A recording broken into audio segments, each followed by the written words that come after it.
Baik, di sini saya akan melakukan pengkajian look, listen, and feel, di mana ketika kita menemukan korban yang tidak sadarkan diri, pertama-tama kita posisikan korban termentang seperti ini, kemudian buka kancing baju korban hingga dada korban terlihat.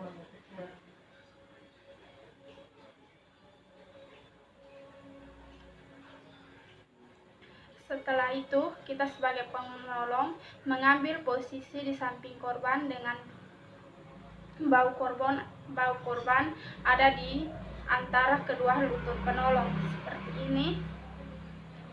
Kemudian penolong menunduk dengan posisi kepala melihat ke arah dada korban seperti ini. Kemudian telinga penolong diarahkan 1 cm di atas mulut dan hidung korban. Kemudian dengan mata penolong melihat ada tidaknya gerakan pada dada seperti ini. Kemudian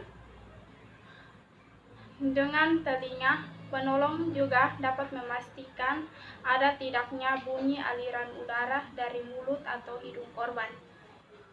Dan dengan telinga penolong juga kita berusaha dapat merasakan aliran udara dari mulut dan hidung korban.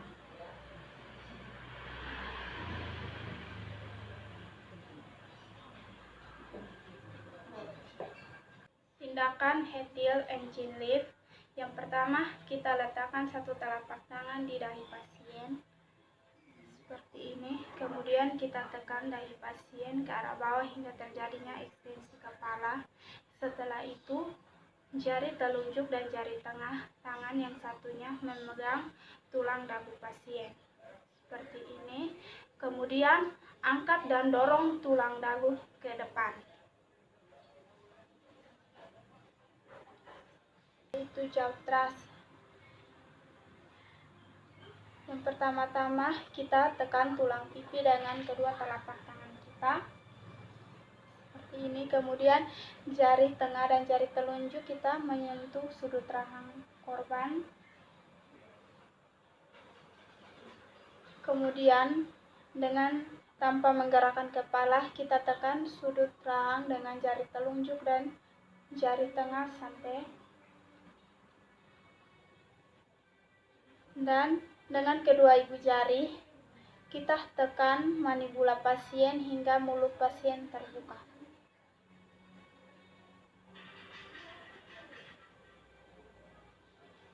Akan melakukan tindakan abdominal thrust. Yang pertama-tama, di saat korban berdiri, kita berada di belakang korban. Kemudian kaki kita berada di sela-sela kaki korban dan kita rangkul korban dari belakang dengan kedua lengan tepat berada di bawah ulu hati pasien. Kemudian tangan yang dominan kita mengepal. Kemudian tangan yang satu lagi kita memegang kepalan tersebut dan kita berikan hentakan mendadak pada ulu hati korban.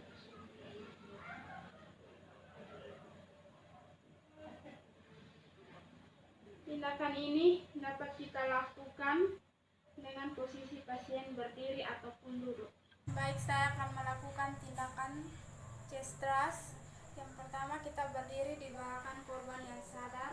Kemudian kaki kita berada di tengah-tengah setelah kaki korban dan kita menempatkan lengan di bawah ketiak korban sehingga dapat mengelilingi dada korban. Kemudian kita menempatkan satu kepalan tangan di tengah-tengah tulang dada korban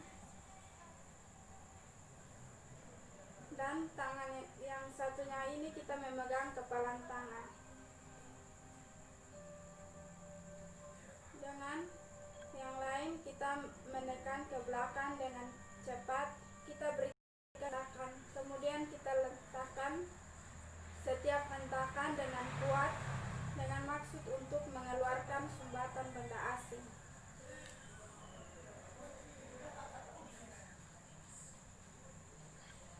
Ketika korban menjadi tidak sadar, penolong harus menghentikan dan kita segera menghubungi ambulans dan kita dapat memulai tindakan RJP.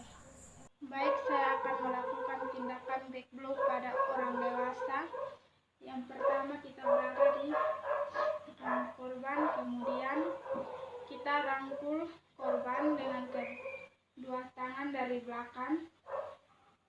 Tangan yang tidak dominan ini kita dapat menyanggah tubuh korban dan posisikan korban untuk menunduk seperti ini. Kemudian tangan yang dominan ini kita melakukan hentakan mendadak dan keras pada titik silang garis antara belikat dan tulang belakang korban. Kemudian kita hentakan ini menggunakan telapak tangan sebanyak 5 kali.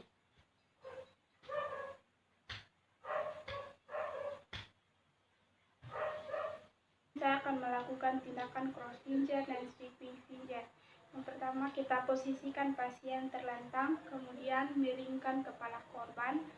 Kemudian kita menggunakan tangan yang dominan, ujung ibu jari kita menyentuh gigi bagian atas korban, dan kemudian ujung jari telunjuk dan jari tengah kita menyentuh gigi bagian bawah korban, dan kita membuka mulut korban.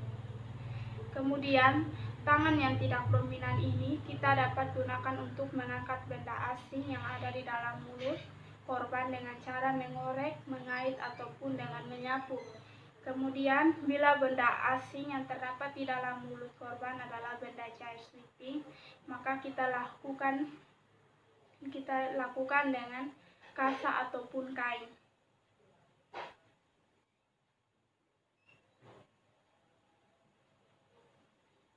Dan juga tidak dengan kasa, kita juga dapat memasang mayo lalu kita saksen.